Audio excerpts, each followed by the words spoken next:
Welcome to Unbelievable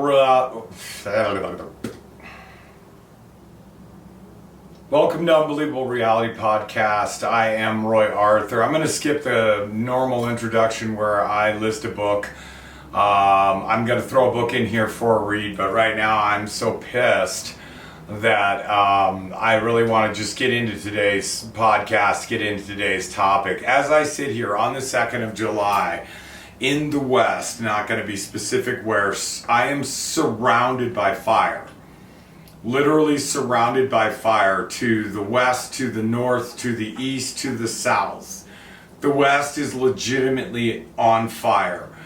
Right now, the Colorado River system is at its lowest recorded levels in history.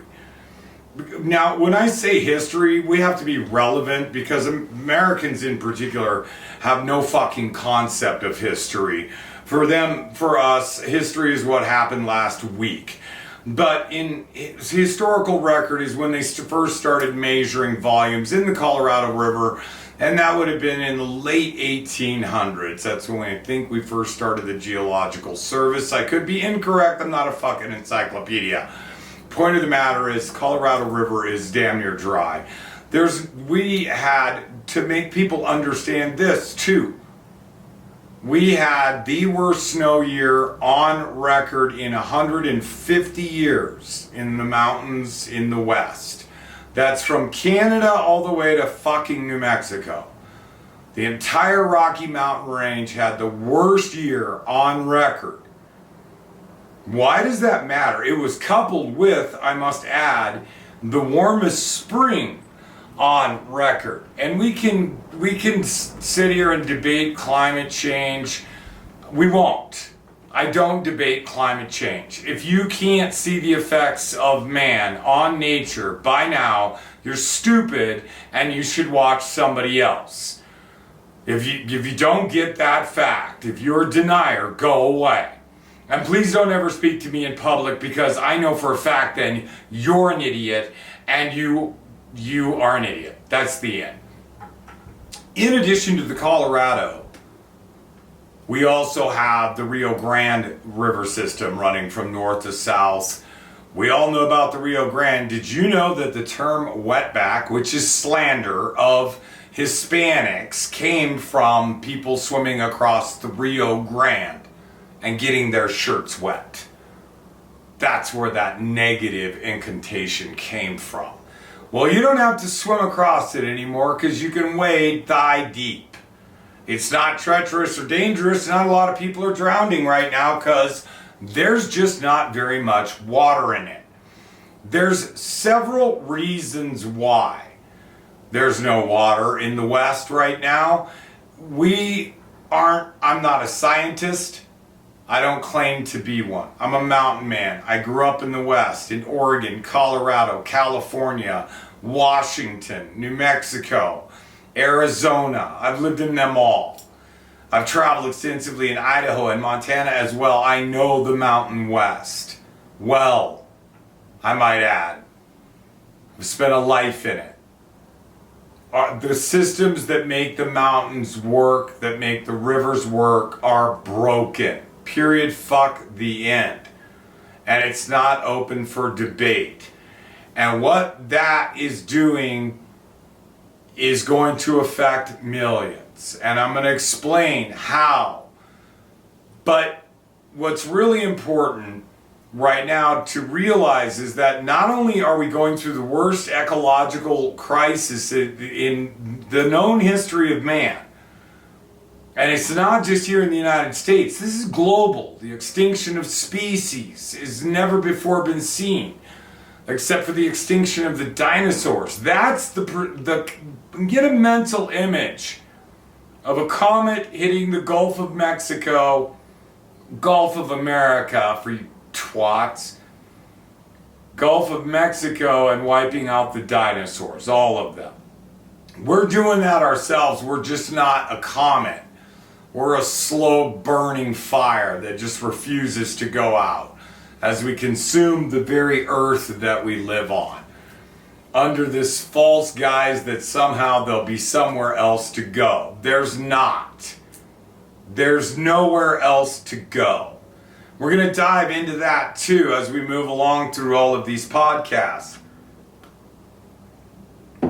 The earth is an exhaustible system. It's breakable. And we've done a really good job of breaking it. But what's facing us now, in addition to the ecological disaster, is also a financial disaster that's about to hit. And it's the AI bubble. And anybody that tells you that it's not a bubble is just lying to you. And they're probably making money off of that lie, because that's what makes bubbles. What makes bubbles is lies, assumptions, and greed. People making lots of money knowing that they can only make money for a short period of time. That's when they do things like build data centers in the middle of the desert where there's no water to cool the machinery that makes the data centers work. That's folly. And when you know the feeder system that's supposed to bring the liquid to the region to cool your data center isn't going to be there, that's more folly. And if you build it anyway, knowing those things, that's the absolute height of folly. And these aren't stupid people. That's something I hear a lot online, is the stupidity of this group of billionaires and tech bros and government officials. This is what makes this situation for the United States, in particular, I speak only of our country, although I have a daughter that lives in Germany, their situation is relative. What makes it so unique here and so dangerous is that it's a collusion of government, private industry, and income and wealth inequality working together. The danger always, that was talked about in the campaign leading up to the 2024 presidential election, was ignored. It was ignored. The message that came from the left about the fact that this would be the most inept, unqualified, corrupt administration in the history of this country was not heard. And if it was heard, it was not believed, because the messaging was horrible. But we are living that reality. It was completely true. And the message that Project 2025 was real and was the game plan that would be acted on the day after the election was true.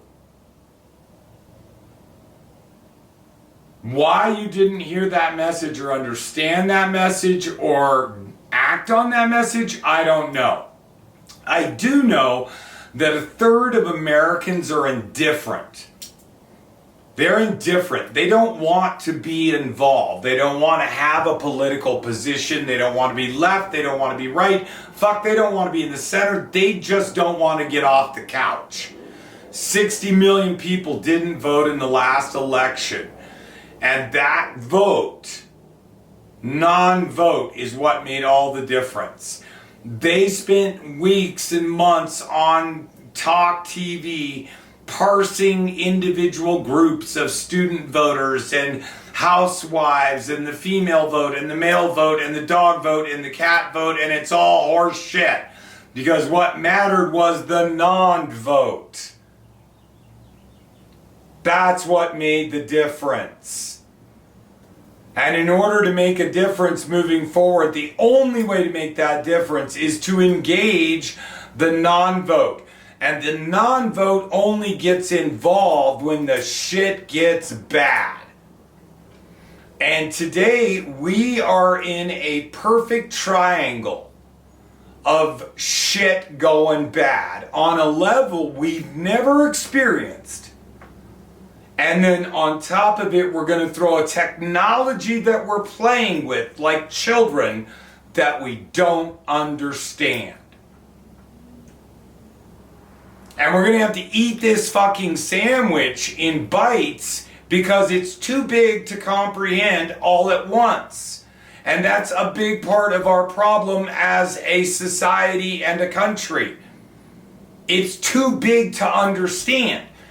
Here's something that's going to help you with that. Get this through your head too. It's too big to understand on purpose. The bigger they make it, the harder it is to get. So they just keep fucking making it bigger by throwing more shit into the pipeline to make more noise. We must distill down through the noise of the distractions of red versus blue. God, that's so trite. I'm sorry I said it. I'm so sick of hearing that. I'm so sick of it. It isn't red versus blue. Another reality. 33% of this country will never change their mind. They will vote for this every time. Because to not vote for this regime, to not vote for this is to lose identity. This is a cult. And it's fact. It's not fiction.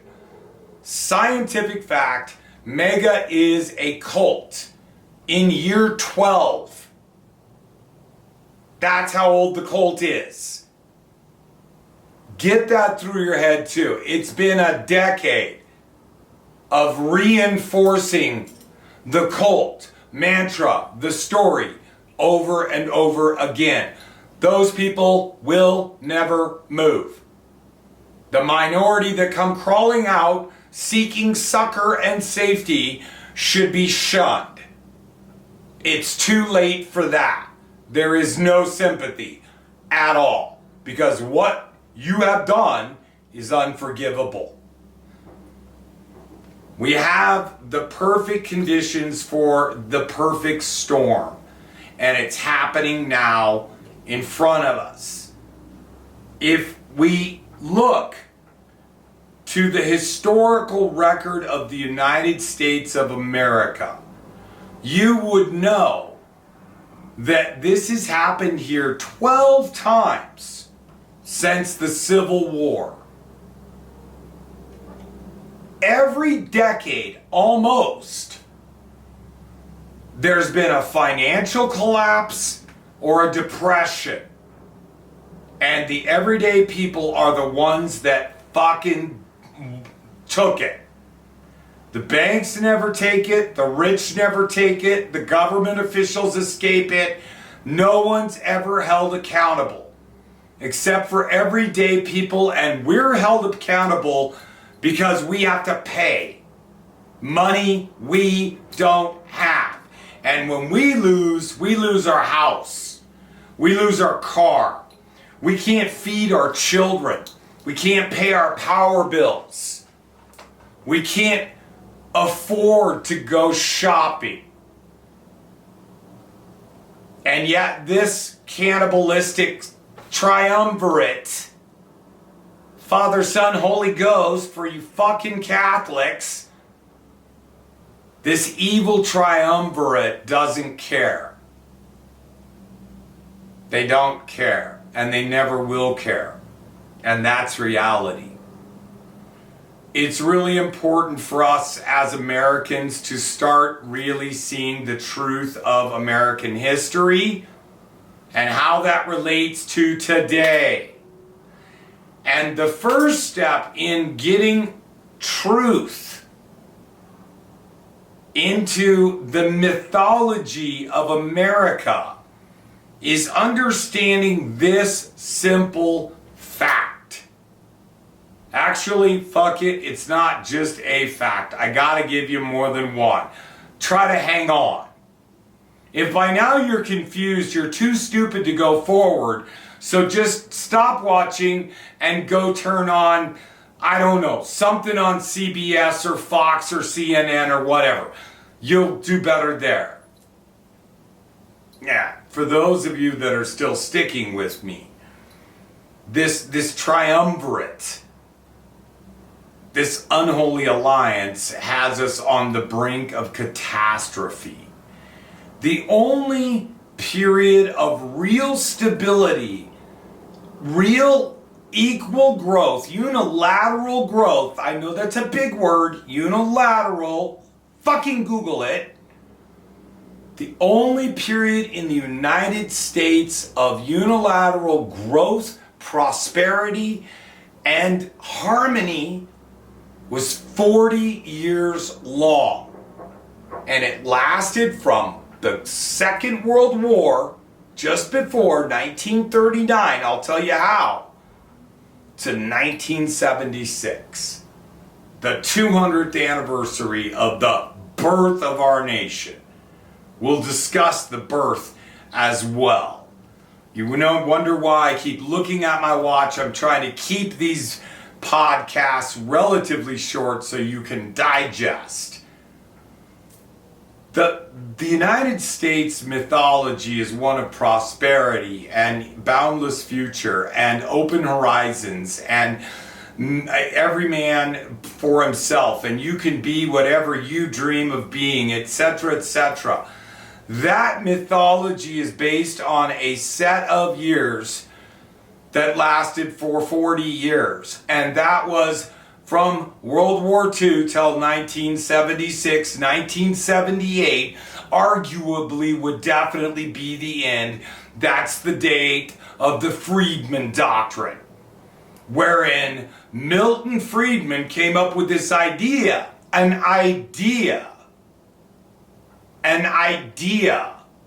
mind you, only, not a law, not a scientific piece of scientific evidence, an idea that was perfect. And that was that corporations owe only to their stockholders and themselves.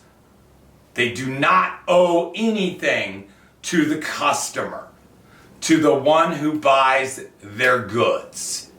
Prior to the Friedman Doctrine and just before that, capitalism was working at its highest level during that 40-year period of time. The best products ever produced in the United States of America, minus the Pinto. I'll give you the Pinto and the AMC Pacer. Minus those. The finest products ever produced by this country were during that 40-year period. It was a period of unionization. It was a period of rising wages equal to rising profits. It was a period of capped CEO pay. It was a period when the rich paid more. Not just the same, they paid more in taxes than the average worker. It was a period of time where one man, because it was a patriarchal society dominated by men, still fucking is, not working so good anymore though, now is it?